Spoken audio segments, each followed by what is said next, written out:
we're all born as human beings with inherent dignity. You see it in the eyes of every human being. But the world strips us so often from that dignity, sometimes a moment after we're born, based on where, who, what. And so for me, dignity is the opposite of poverty in that it's about freedom. It's about choice and opportunity. It's knowing that there's no one above nor below you, and that ultimately that you're needed and that you can contribute to this great human endeavor. Hello and welcome to Season 2 of The Story of Woman. In today's world, it can feel like change is happening, but only in the wrong direction. While we agree there's still a lot of work to do, we're reframing that story. I'm your host, Anna Steckline, and each episode of this season, I'll be exploring how women make change happen from those at the top helping to drive it. We'll look at where we are in this long march to equality, what lies ahead, and how important you are in the fight. This isn't a story of a world that's doomed to oppress women forever. This is a story of an opportunity to grow stronger than ever before, exactly as womankind has always done. Hello and welcome. Thanks for joining me for episode 6 of this series that is all about change. And change is something we really get into today. Because in a lot of the episodes for this series, we talk about change, but really looking at the different things that these women are trying to change within their industries and countries and the world. And while we talk about that some today, we also just really dig into change itself, how it happens, what gets in the way, and where to get started if you're feeling there's something in your life or the world around you that you'd like to change. And I'm going to go ahead and guess, if you're listening to this podcast, there definitely is something. So get excited, because today I am speaking with Jacqueline Novogratz, the founder and CEO of Acumen, a global organization that's changing the way the world tackles poverty using something they pioneered called patient capital, which bridges the gap between the efficiency and scale of market-based approaches and the social impact of pure philanthropy. So basically, they invest in companies that are trying to better the world in some way. These are social impact companies around the world.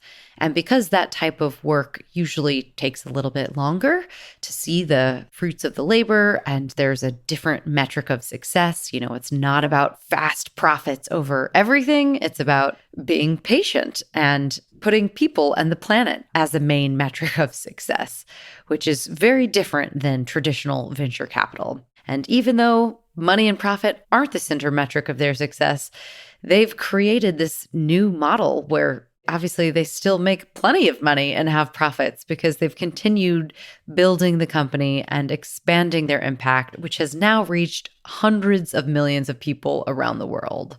So something's working, and it's a really revolutionary way of doing business, and one that I wish every company in the world would take note of. And that's not even hyperbole. Jacqueline will explain patient capital and what Acumen does even better at the start of our conversation. So this is a business leader episode because Jacqueline's the CEO and founder running a very successful multi-million-dollar business, and her company invests in business leaders around the world. But I would say this isn't your standard business leader podcast interview. We don't talk about the practical tactics for building a business or even what it's like to be a female leader in the finance and venture capital space. But what we do talk about are the principles for building a better world, because Jacqueline's work is so rooted in people and transforming the world. She has such incredible insight and wisdom into how to be a leader that doesn't center their success around money, power, and fame, and instead centers it around making a meaningful impact for people and for the planet. Jacqueline's been in this work since the mid-'80s and has done it all over the world. So she really has so much to teach us. And I could have talked to her for hours because she carries herself with, at the risk of sounding totally cringe, just such a beautiful and open and warm energy. And it's just so clear how much she cares about people and the planet. And I know that you'll know what I mean as soon as you hear her talk. She's also put all of these learnings into a book that I highly recommend called Manifesto for a Moral Revolution. In it, she lists out 13 practices for building a better world, and it's filled with stories of the social entrepreneurs Acumen supports, as well as the hundreds of millions of people those companies reach all over the world. I'm going to read Jacqueline's very impressive bio real quick, and then on to our conversation. So Jacqueline founded Acumen in 2001, and under her leadership, Acumen has invested $135 million to build 136 social enterprises across Africa, Latin America, South Asia, and the United States, and they have reached more than 323 million people. Acumen has been named one of the world's top 10 most innovative not-for-profits by Fast Company, and Jacqueline has been named one of the top 100 global thinkers by Foreign Policy, one of the 25 smartest people of the decade by the Daily Beast, and one of the world's 100 greatest living minds by Forbes, which also named her to the Forbes 400 Lifetime Achievement Awards for social entrepreneurship. She's a New York Times bestselling author of the books Blue Sweater and Manifesto for a Moral Revolution. And beyond all of this, she sits on a number of philanthropic boards and advisory councils. So yes, she's incredibly impressive indeed.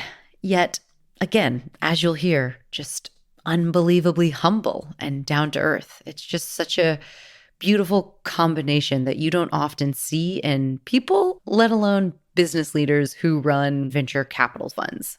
It's beyond refreshing to see. There is bonus content from this conversation available on Patreon, including Jacqueline's answer to the question longtime listeners of this podcast might remember. I used to always ask the question, what does the story of woman mean to you? And I was going to ask it in this series, but to be honest, the people that I'm speaking with, they're busy people and time is just not something they have. So for the sake of it, I didn't get around to it with everyone. But I did end up asking Jacqueline that question, and I'm glad I did because it was a good one and not one that I had heard so far. But you can hear it and a whole lot more bonus content from all the other interviews by becoming a patron of the podcast on Patreon. I'll be forever grateful. But for now, please enjoy my conversation with Jacqueline Novogratz.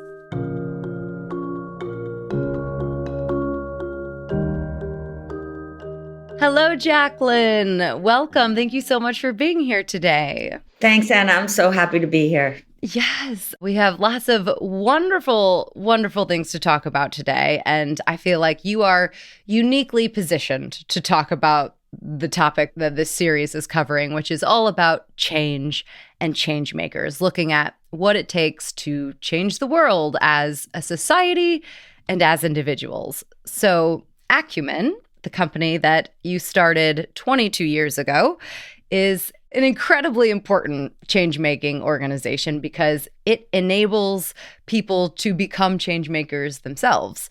It's not a philanthropy, it's not a charity, but rather you use the power of entrepreneurship and markets to invest in companies and people that are making the world a better place. And you really pioneered that approach. So I'd love to just start by having you tell us a bit more about Acumen, about what it is and what makes it different from your traditional VC or investment company. Thanks. Sure. So Acumen is at the top, a nonprofit global organization that really is focused on using the tools of business and leadership to solve big problems of poverty and build a world of dignity.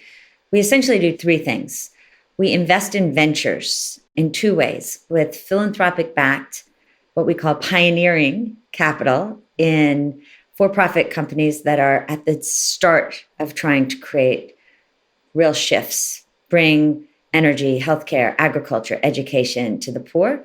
And then we have another 4 funds, which is about $250 million in for-profit impact funds to help take these companies to the next level and other companies. The second thing we do is around supporting entrepreneurial leaders with, again, the tools of business and also a grounding in what we call the moral imagination. And then the third is what we call alliances. As we've been working in a particular industry like energy, you get to a point where if you're actually going to solve the problem, you can't solve it by yourself. And that's where we will then build on our work and find other partners to tackle the problem wholesale. Lovely. And we'll talk about some of the problems that you're tackling and the moral imagination. But I like this line that I read about what Acumen does. It uses the power of entrepreneurship to build a world where everyone has the opportunity to live with dignity. So I'm curious what dignity means to you and why is that your focus? We're all born as human beings with inherent dignity. You see it in the eyes of every human being. But the world strips us so often from that dignity, sometimes a moment after we're born, based on where, who, what. And so for me, dignity is the opposite of poverty in that it's about freedom. It's about choice and opportunity. It's knowing that there's no one above nor below you, and that ultimately that you're needed and that you can contribute to this great human endeavor. Dignity. I love that. And it really comes through reading the stories about the lives that you're touching and changing. We'll get into examples next, but you can really see the power of dignity. And I just feel like that's not something that's really talked about, and certainly not in business terms. It's not a measurable outcome, some might argue, but maybe you feel differently about that. I do feel differently about it. Some of the most important things, of course, are the most difficult to measure. If you want to help women, which is what so many organizations have wanted to do for many, many years with the best of intentions, we often would give women cook stoves, little kerosene or firewood-based stoves. I saw this in the early 80s when I was working in Rwanda. A well-intended nonprofit would just distribute a ton, thousands of cook stoves so that women could now cook inside the house and have an easier way to make their food. But no one ever asked the women how they cooked, when they cooked, what it took for them to cook. We didn't really recognize the incredible smoke that was coming out of those stoves.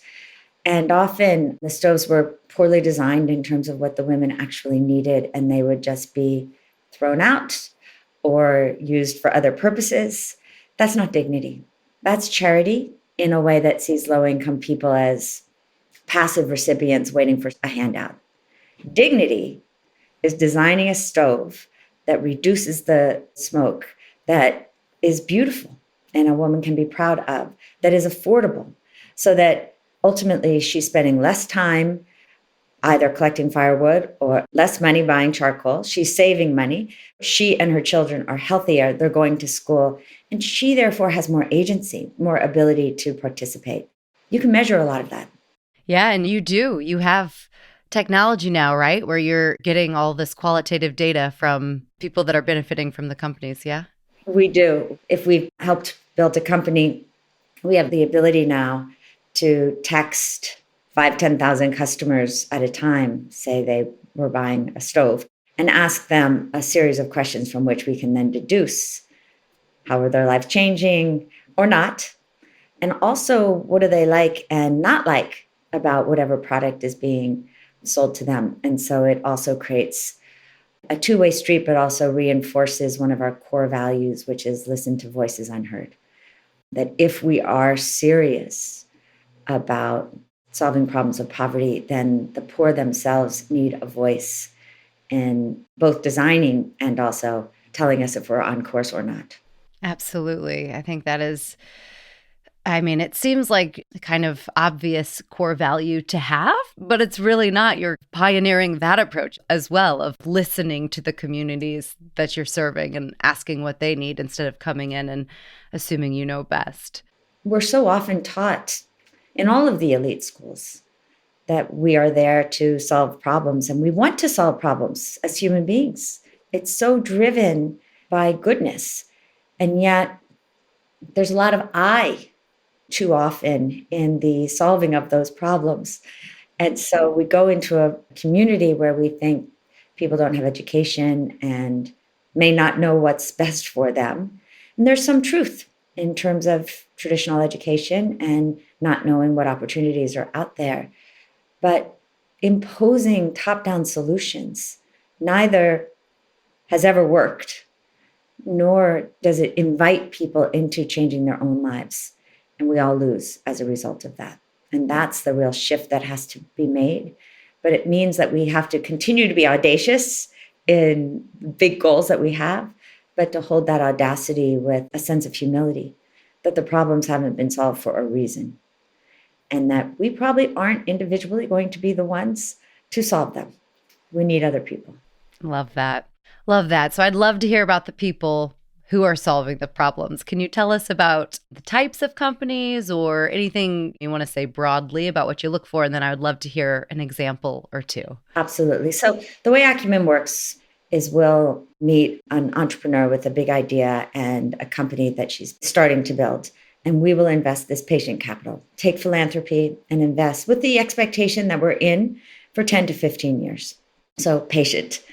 That allows them to try, fail, try again. We also support fellows who are on their journey as well.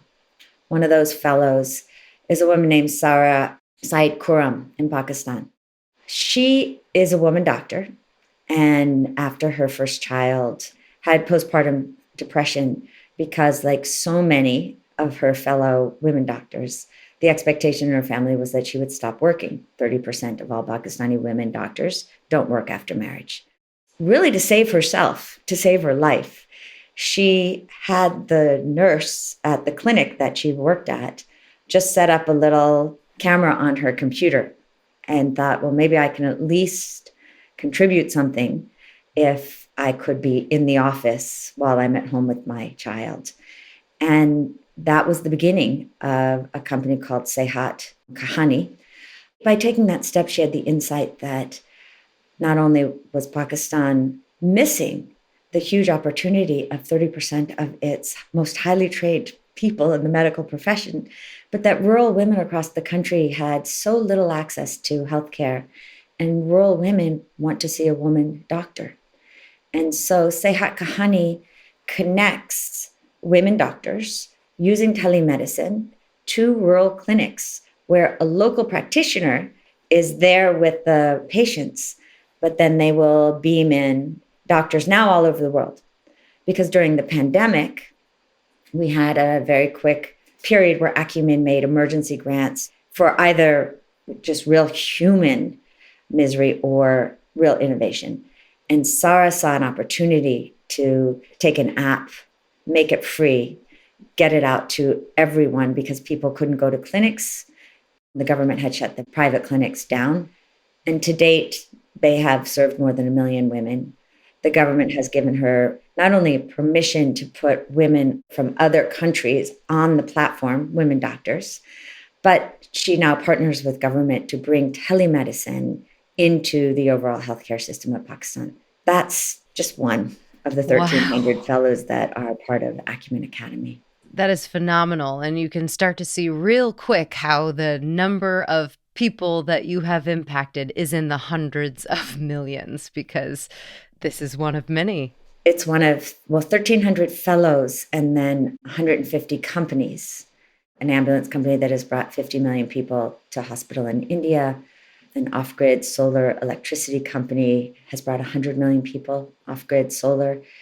And so what I've learned in 22 years running Acumen is that change is possible. It's not easy, but you can move the needle on big issues if you have the courage to start often very small and hold on to very big dreams.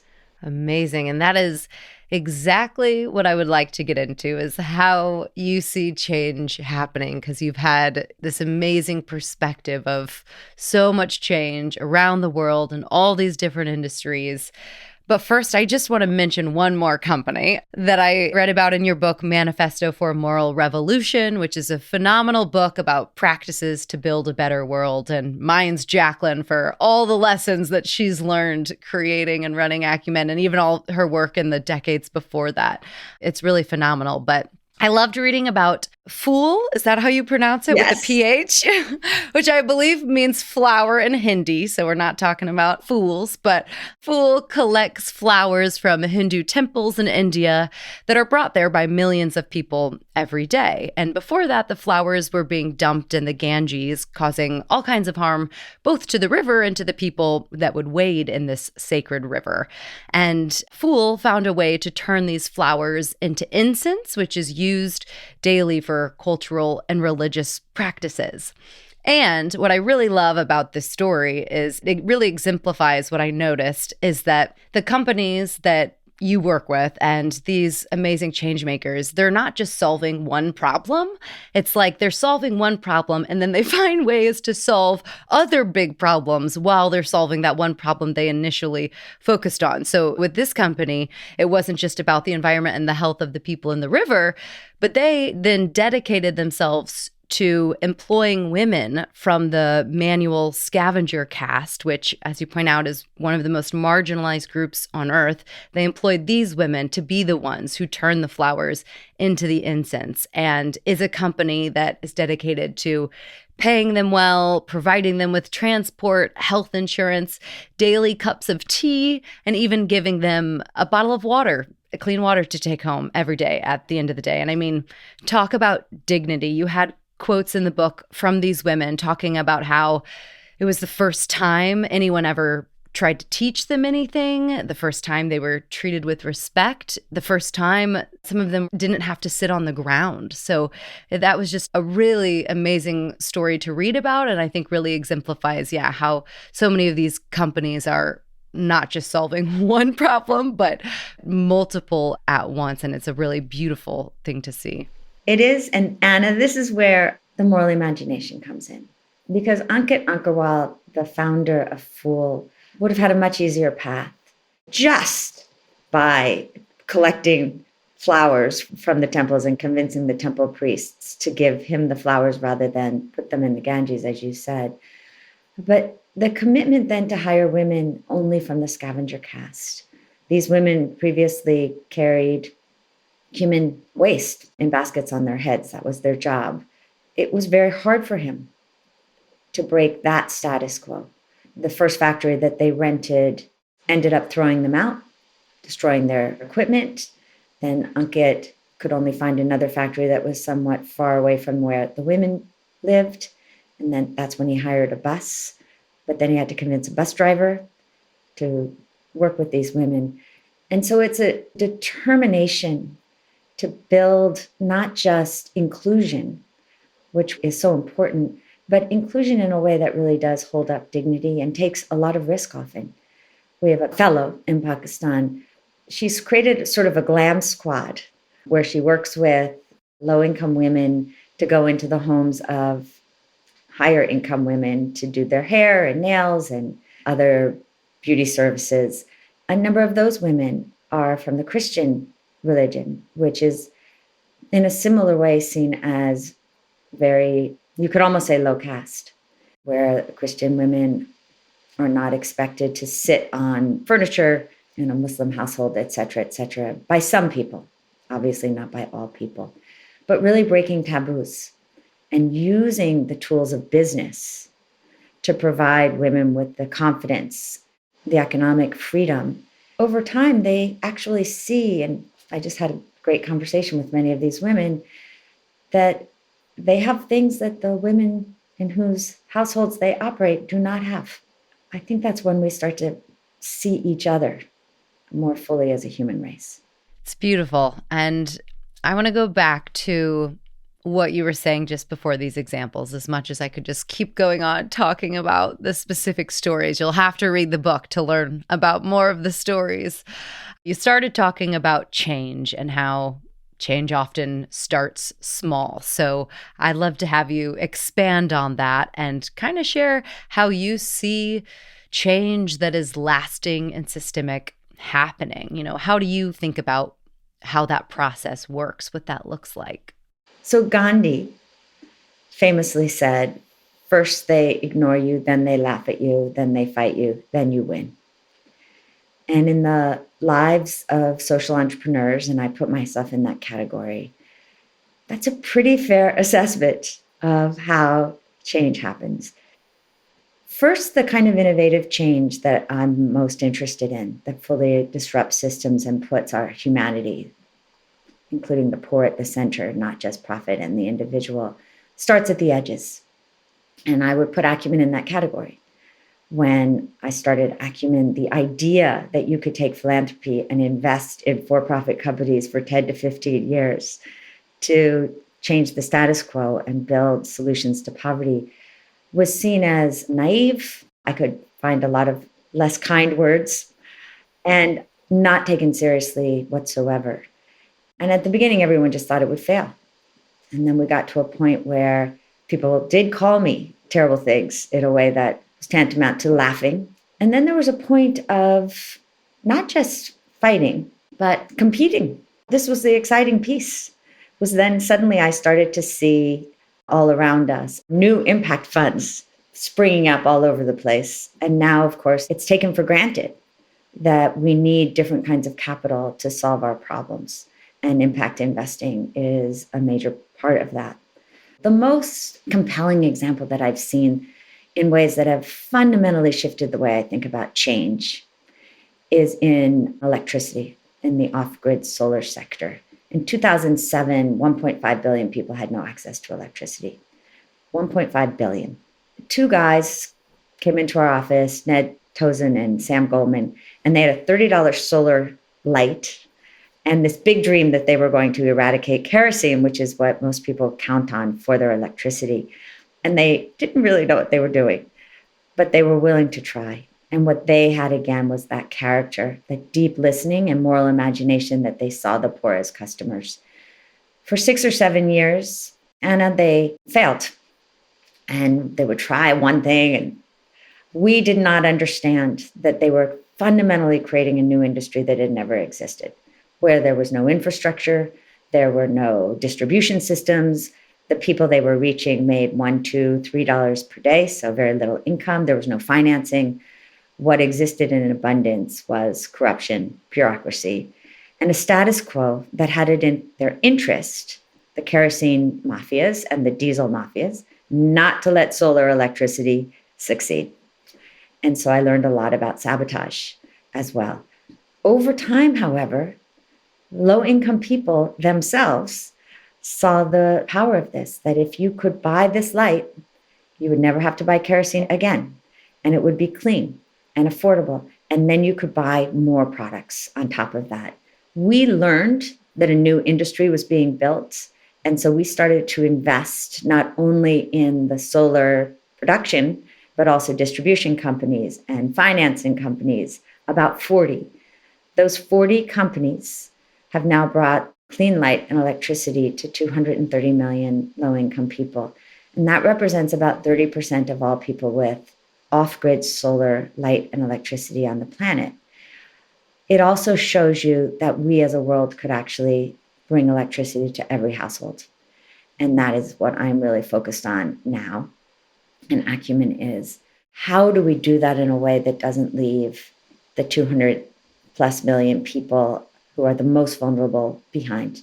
Because it is within our power, it is within our reach. And because these very early companies stayed in the game for 17 years, they began to influence policymakers. They began to influence the bigger institutions.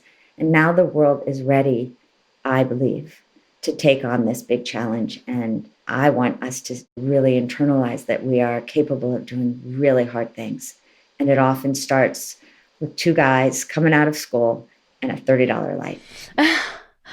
Wow, that is incredible. Starting with two guys with a $30 light and the hundreds of millions that have already been impacted in the infrastructure to scale that, and to, what was the first number you said? 1.5 billion people? 1.5 billion. We're down to about 770 million as a world. A lot of that in India and China came from on-grid electricity. Unfortunately, some of that through coal and oil, but about 450 million came from off-grid solar, which is better for the planet, better for people, and more resilient to climate crisis. Incredible. All right, so let's talk about these two guys coming in with their lights. I want to talk about, I've kind of looked at change and how this first small action can grow and ripple and get us to real systemic and lasting change. But now I want to talk about what does it take to be those two guys? You have worked with many people like this. You yourself are one. You've started up Acumen among many other things. So what are some of the lessons that you have learned? And again, this is laid out in the book. It's literally called Practices to Build a Better World with, I think, 12 or 13 lessons listed there.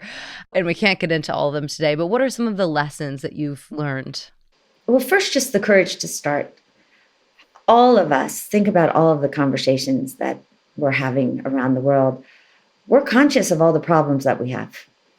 And most of us are really good at articulating those problems. Very few of us say, I want to do something about it, in part because the problems can seem so overwhelming, or we look at ourselves and we think, I don't know how to do this.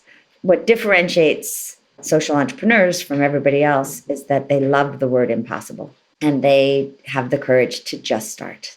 The second, and I think it's the most important characteristic of all entrepreneurs, is they have the grit and the determination to go the distance.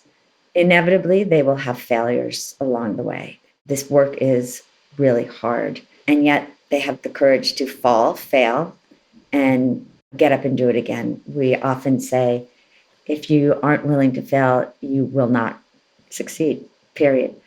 I would say the other three quickly. One is listening, not just with your ears, but with all parts of yourselves.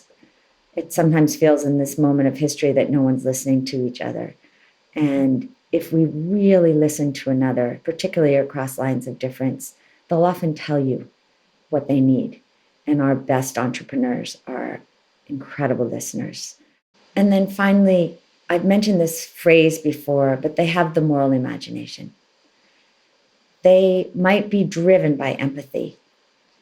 Empathy is often where an urge to help and serve begins. But they don't stop there. They move to getting close, immersing, understanding the problem from the perspective of those they want to serve. And then they start to look at the system around and see, well, where can I really make that change? And whether you're talking about the flower company, Fool, or the lighting company, or what Sarah did with healthcare, those are the ones that really succeed. But just starting, listening, determination, and moral imagination are critical elements.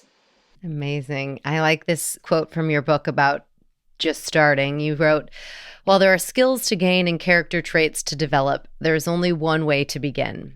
Just start and let the work teach you. You don't plan your way into finding purpose, you live into it. I really liked that. And I think there's so much to be said because, like you said, we try to get to the end, right? You're trying to tackle poverty, one of the most complex and pervasive problems that humanity has. But if you just thought about that end of eradicating all poverty, which of course you'll probably keep in your head with this big imagination that you have, you may never get off the starting line, but you don't really know, I guess, where you're going to end up. No, even if you had told me that we would be working in energy, electricity, I'm not sure I would have believed you when we started Acumen. I didn't know the difference between AC and DC. And I'm not an engineer, I'm not a techie, but I did see that energy is fundamental. And if you care about women, you have to care about electricity because it is so connected to work and health and education. And 80% of people in poverty are women and children. This is a fundamental building block. So I started to care about energy, learned everything I could, and hired people a lot smarter than me on the technical sides. I think that's the other good characteristic of a leader, surrounding yourself with the people who have the knowledge and experience in these areas, because you're never yourself going to have all the answers. So being able to recognize that. I think that's right.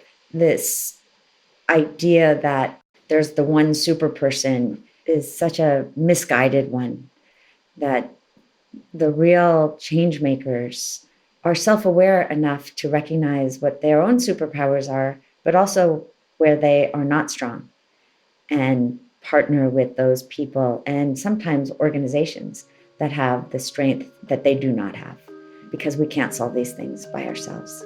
No, absolutely not. We'll be right back after this short break to hear Jacqueline talk about why women specifically are fundamental to tackling the problems of poverty.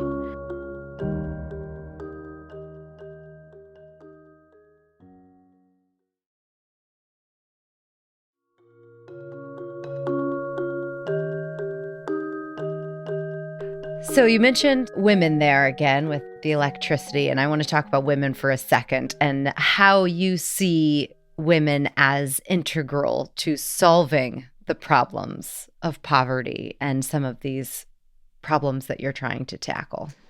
Women are integral at every level. Acumen has a gender lens in the way that we invest. So we look both at the entrepreneurial level, at the customer level, at the jobs created level, to really try to understand. Because if you are talking about poverty, as I said, you're talking about women and children. And so I would say, as change makers, as entrepreneurs, women and all people who have seen themselves as outsiders have an advantage, particularly in this moment of our history. When you're an outsider, you see the dominant system from the perspective of the outside. You understand what makes it work, how you need to code switch or shift so that you can navigate through it. If you are part of the dominant system, you might actually not recognize those obstacles that get in other people's ways. And so the advantage of being an outsider is that you can have a deeper insight into the people who've been overlooked and underestimated, and the structures that need to be built for them, in part because we've been overlooked and underestimated. I see some of the most extraordinary enterprises, nonprofit and for-profit, being led by women. A woman named Teresa Njoroge in Kenya was imprisoned for a crime she didn't commit with her 3-month-old baby. And it was the first time she ever saw the condition of women in prison. And then from their perspective, created an organization that would help empower them to have jobs and opportunities once they left. But her orientation was around the people who had been left out. Then within, as you build these enterprises, women as employees, so many of the women, like the Delight agents, the women who then go door to door selling these Delight products. As one woman named Mary said to me, I don't want to be paid, even though they do pay me. Because look, I'm 68 years old and we've never had electricity in our village. And now I can go to people I know and people that I don't know, and I can give them the chance to be part of the world that everybody else gets to be part of. So I'm not really an agent, I'm an angel, and I'm changing my country. And so it releases this energy. And then the women who are the customers. And in fact, one of my favorite stories, sticking with Delight, and you can see these layers in each of these stories, was a woman in Rajasthan. I'd been going through all these villages, and I was talking to the women customers to ask them what gave them the courage to buy the lights, how did it change their lives, et cetera, et cetera. And one woman told me that the reason she bought the light and liked it better than a kerosene lantern, which is still used by so many people around the world, is because she doesn't feel the stress that she used to feel. And I said, could you help me understand? And she said, well, when I had a kerosene lantern, I was always worried that one of my children might knock it over and get burned or worse. And I said, well, that's really interesting, madam, because the young man who started Delight was living in a village in West Africa when his neighbor's kerosene lantern fell over and burned down the house and nearly killed the eldest son. And she looked at me literally with tears. And she said, please, madam, would you thank that young man for me? So when I think about how we so often look at success as money, power, fame, we're not going to create the world that we all can flourish in. But those individuals that are drawn to creating solutions that release other human beings' energies are the ones that end up getting thanked from a woman on the other side of the world for something that they've done, even though they might never know or ever meet that person.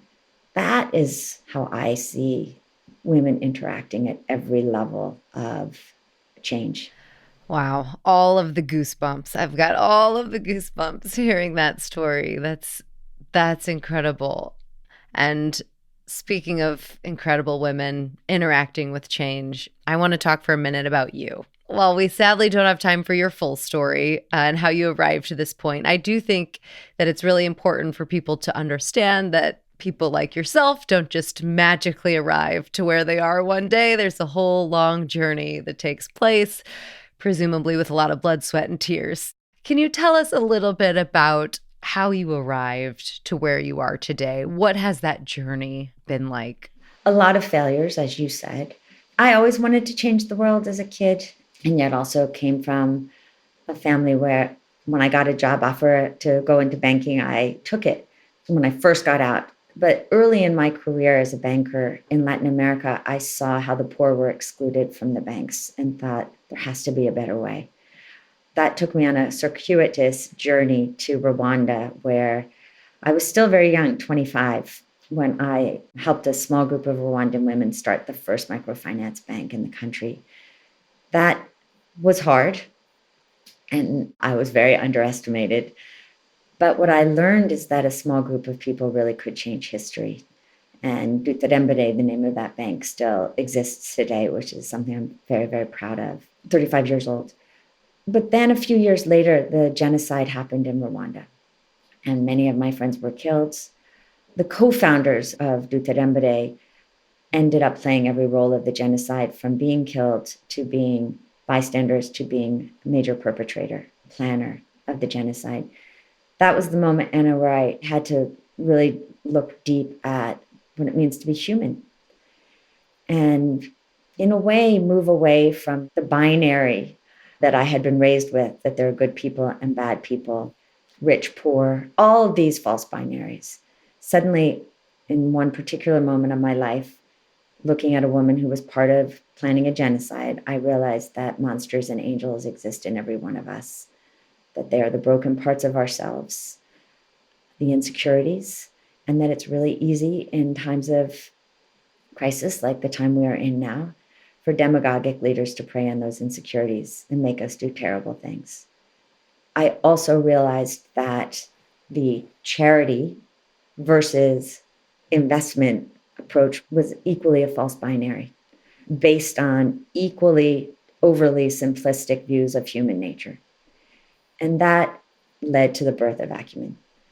That if we could take capital as a means, not as the end in and of itself, and if we could learn to control that capital, we could find those individuals with the character to see low-income people as full human beings who wanted to solve their problems, not as mouths to feed, not as people to fear, but as full human beings with all the complexities we all have. And maybe, just maybe, if we stuck with them long enough, accompanied them, not just with our financial capital, but our social capital, our networks, our management assistant, maybe we would solve some problems. I don't think I understood then that we could fundamentally shift systems. And now I feel unapologetically that the conversation the world needs to have is, how do we find the right kind of capital and support the right kind of character to solve problems that truly do build a world with our humanity and the earth at the center, not simply profit and the individual, because that's where we went a bit astray. Do you have any answers to those questions of how do we find? The answer lies in all of us. The answer starts with redefining success away from money, power, fame. The answer lies with asking ourselves, are we giving more to the world than we're taking?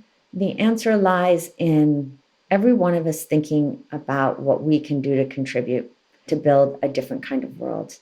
What gives me hope is that there is a new generation of entrepreneurial builders that aren't waiting around for anybody to solve the problems, because the status quo, I have also learned, exists for a reason.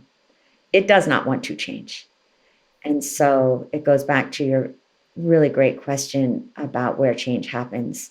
It starts at the edges. If it's done right, it gains an unstoppable momentum. We are living in a perilous time, and there are equal forces that are dividing and creating more inequality and more climate destruction. But I am obviously an optimist after almost 40 years of doing this work. And I see a level of entrepreneurial energy and focus on possibility like I have never experienced in my lifetime. Is that what keeps you hopeful? The main thing I wanted to ask, what keeps you hopeful? That keeps me hopeful. And it's not a easy hope. It's a truly hard-edged hope because it's also based in seeing how much the world has changed. When I first went to Rwanda in 1986, 40% of the world lived in extreme poverty. The average woman had 8 children in Africa. 20% of children died before they were 5. Today, less than 8% of the world lives in extreme poverty. Still too many, but it's a massive change. Women have significantly reduced the number of children that they have. They are much healthier. There is a whole new conversation happening in the world. And so I think I bring that benefit of many years of doing this work when I will sit in Nairobi and ride my first electric motorcycle and think about how innovation is happening there before it's happening in your city in London, where I think those Deliveroo drivers could all use a completely quiet electric motorcycle. Yeah. So that's what gives me hope, that I'm seeing innovation at the edges that could change the way we do everything. People who are imagining our health systems, our energy systems, our education systems fully anew in ways that not only are building where systems haven't really existed, but where the West could learn a thing or two to integrate into the systems that aren't working for everyone.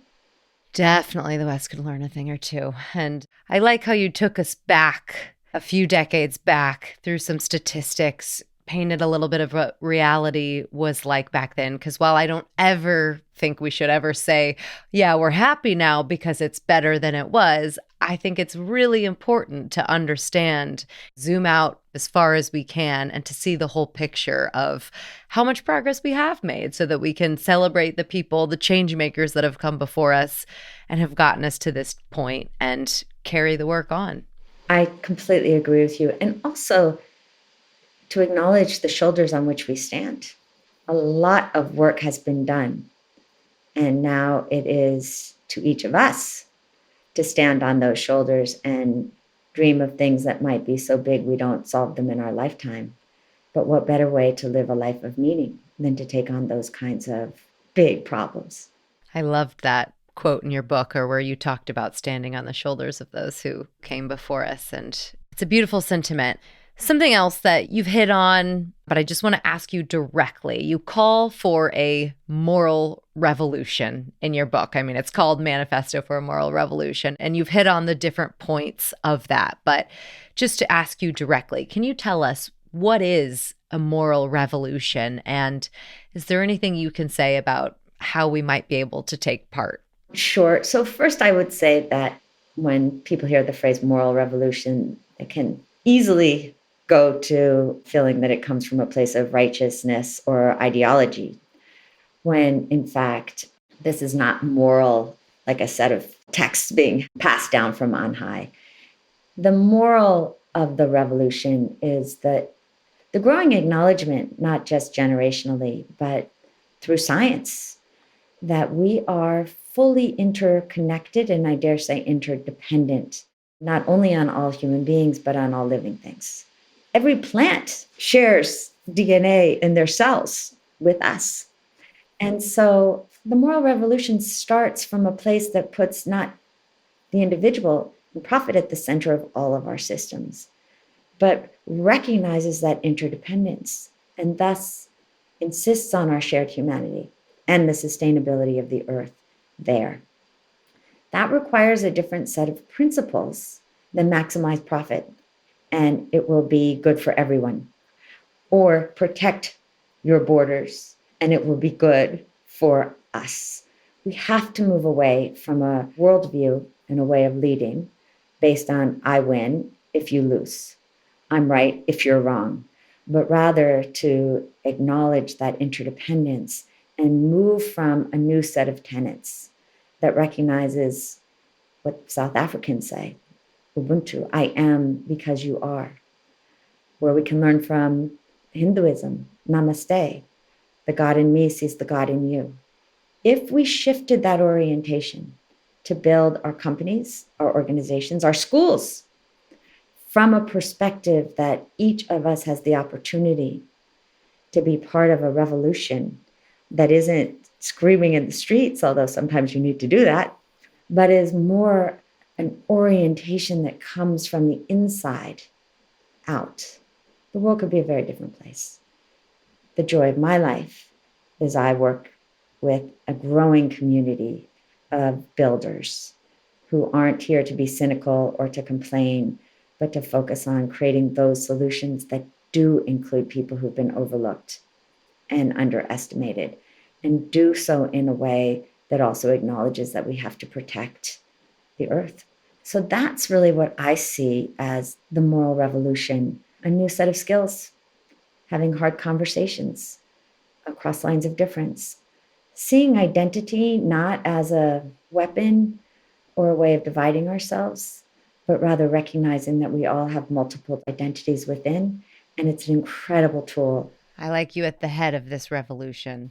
I don't think there is a head, Ada. I think Oh yeah, that's true. a That's part of going the back to the point. old model. Oh man, that is deeply ingrained, isn't it? It's deeply ingrained. Although I do think, again, I know how much you're thinking about women. I do think it's where women have a real advantage because we're used to collaborating and enabling others to help get things done. And that's what we all have to get really good at.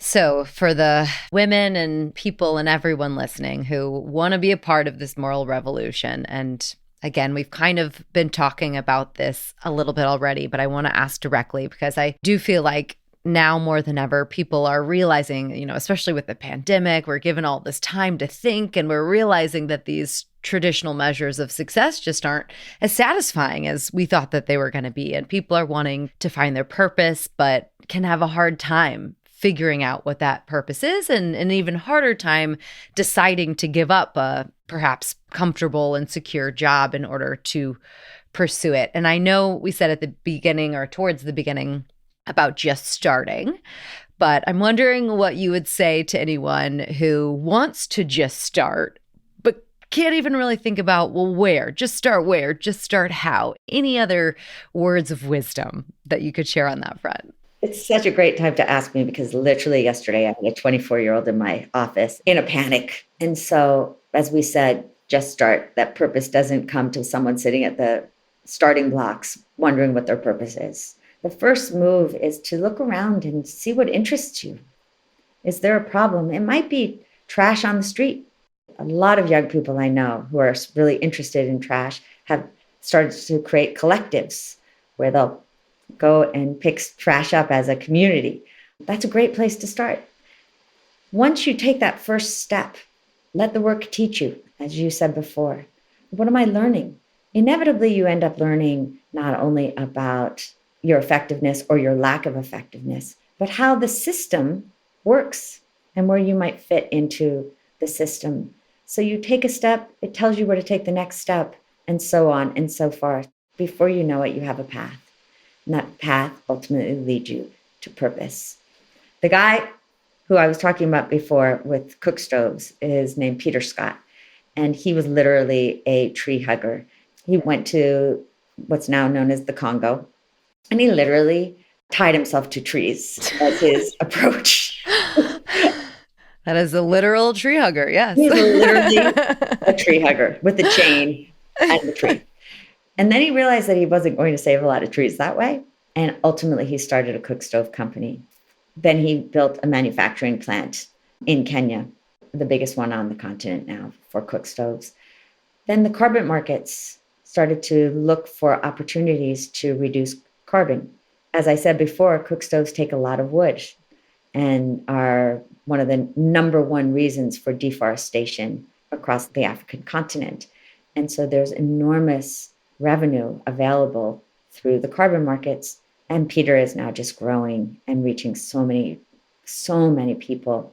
He's getting more radical because he's taking the money he gets from the carbon credits, not keeping it for his own company, but reducing the price so that the women and men who actually do the work of not cutting down trees now will actually benefit. If you had told Peter 20 years ago that this would be the trajectory, he completely would not have believed you. He couldn't have imagined it, just like I couldn't have imagined my trajectory.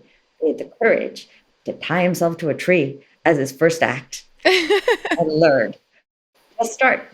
Just start. I mean, that, yeah, it goes back to what we were saying at the beginning that you can't know. You can't know where you're going to get to. If you're in the business of change, I mean, that's the whole point. It hasn't happened before. And in a way, you have to just start and then just start again, because so many things in the world happen to you in ways that are out of your control. And so learn the art of the pivot, which is another way of saying just start. And then just to read two more lines from your book along this theme, you said, when you don't know where to start, following a leader who inspires you can be a powerful strategy. And I really liked that. And it's kind of a concrete action, to tuck away in people's heads. And then the other one that I really like, this came from a blog post of one of your Acumen fellows, was the question isn't what problem you want to solve, but how do you want to spend the next 40 years of your life? And I thought that was so powerful to put it like that. It is. And that, interestingly, I was just talking to that fellow this morning, that organization that he started. The conversation we had was very much about feeling like a failure and only starting an organization, Amal Academy, that was only touching about 300 young people. It's now graduated over 10,000. And he has given leadership to a local person and is actually focusing on the climate. And so he's not spending the next 40 years only doing that, but he is spending his whole life focused on and committed to serving in the way that uses him best in the different chapters of his life. And I think that's also part of just starting, following leaders, seeing what you learn, being honest with yourself, and moving from there. I think that so much of this moment in history is about, as I said, it's an inner revolution, not one from above or below. But we have to start thinking ourselves as citizens, not as consumers, and seeing ourselves in relation to each other is just so critical. Yeah. Well, is there anything else you want to say more about that? How do we see ourselves in relationship to others? I understand what you mean, but it's kind of conceptual. Is there any way to bring that to light a little more? This is actually a story that goes back to dignity, and it's a fast one. But I was visiting one of our Indian companies, and I just stepped outside of the factory for a moment, and I saw these four women who were from the very, very low caste. And they were called what's called head loaders. They were carrying big pieces of equipment from the factory to these waiting trucks. They were taking a break. And we didn't have a word of English between us or any language between us. And yet I could see the dignity in their eyes. And somehow I just started communicating them without language. It turned into five women in peals of laughter and unbridled joy. And I think of those women all the time as a reminder that they're the ones that do the work that make my life possible. Every time I brush my teeth, every time I make a cup of coffee, every time you spray perfume, that all comes from people who are toiling and doing the work. And for them, I feel so grateful. And I also feel this sense of obligation to be more cognizant of all the people along the way who are responsible for the goods and services, the products that we use. We are part of each other because we are part of each other's lives. And the decisions we make have implications every day on people that we might never know or ever meet. That's what I mean by see each other. I'm really glad I asked you to elaborate because that was, again, a beautiful story and a way to really visualize what you meant there. And there's the connection to other people, and there's also the connection to ourselves. You talked in the book about the importance of personal transformation when it comes to the moral revolution and making an impact on the world. Can you talk about that a little bit? I live in the world of, on the one hand, some of the wealthiest people in the world, philanthropists, investors, and then helping to build companies for some of the poorest people in the world. And so often, philanthropists and investors both think in terms of the transformation they're making, the dignity they're giving to the poor. And what we miss is that the real transformation is a mutual transformation. It is the recognition that within the interaction that we can have with one another lies the seeds of our mutual dignity. And that in a way, I don't get dignity unless other people have dignity. And we as a human race don't get dignity unless every one of us has it. So that takes transformation in how we interact with each other, how we listen to each other, in the companies that we build, in the decisions that we make. And if we're not willing to change ourselves, and I'm not talking just about philosophically, I'm talking about really change ourselves, then we're never going to change the world in ways that we all dream of changing the world. Yeah. Is there any further wisdom or inspiration that you wish to share? Anything at all, or that we didn't cover you'd like to talk about today? I would just reiterate that change is possible and that we're all needed. And that sometimes when we hear about other people doing things, particularly that feel far away or out of reach, we might think that it's not for me or let them do it. And yet there's no work like this work on the planet. People sometimes say to me, isn't it hard? Don't you get depressed? And sure, show me somebody who does any kind of job who doesn't have days that are hard and doesn't get depressed. But I would also say that making a decision to work on the toughest problems of our world is a decision to be stretched, to be part of the human journey, if you will. And I can't imagine a better way to create meaning and feel more deeply alive. I talk a lot about the beautiful struggle, in part because there's so much beauty at every step of the journey to be found. If you feel fearful about taking a step in a different direction, then think about Eleanor Roosevelt's wisdom, which is that every day we should do something that scares us, because that is the way that we change. Yes. Eleanor had lots of wisdom to impart on us. That's a very good one. If people take one thing away from this conversation with you today, what would you want it to be? I mean, definitely just start. Know that the world not only needs you, but that the world is waiting for you. And that there is truly a movement of people who want to build solutions in every country on the planet.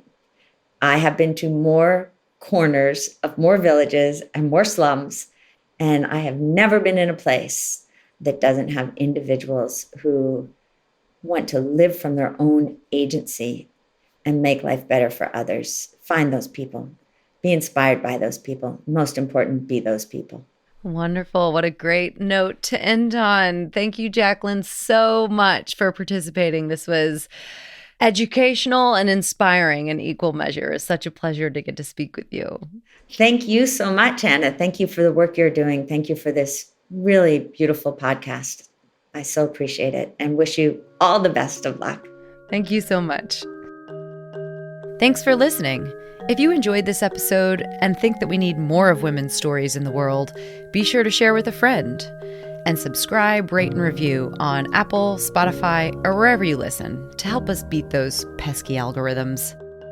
Follow us on socials for more content from the episodes and a look behind the scenes.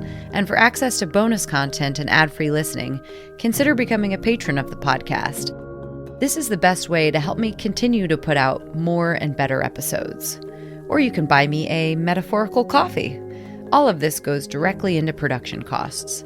And in exchange, you'll receive my eternal gratitude and a good night's sleep, knowing that you are helping to finally change the story of mankind to the story of humankind. This episode was produced and hosted by me, Anna Stecklein. It was edited by Maddie Searle, with communication support by Joe Cummings. A special thanks to Amanda Brown, Kate York, and Dan Kindle for their ongoing production support and invaluable advising.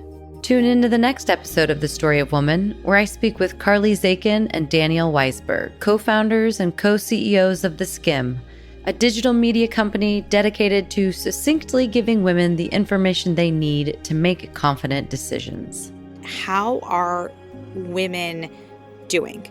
Women that are bearing the brunt of this, women who were really set back decades during the pandemic, that had been working and studying and climbing their whole lives with this promise of being able to build off of the decades of progress that came before us. And now a lot of that has been set back. So it's not a surprise, right, that it's not doing well. I think that instead of being disheartened by it, our hope is that we're able to actually shed light on it and to say, like, this is what you can't hide. This is what we need to support. Because if we don't support it, we're going to have a huge problem with our workforce, which we're already seeing, and it's only going to get worse. If you don't support women and working women, you're going to have a huge problem with your birth rate, and that's going to have huge effects for society.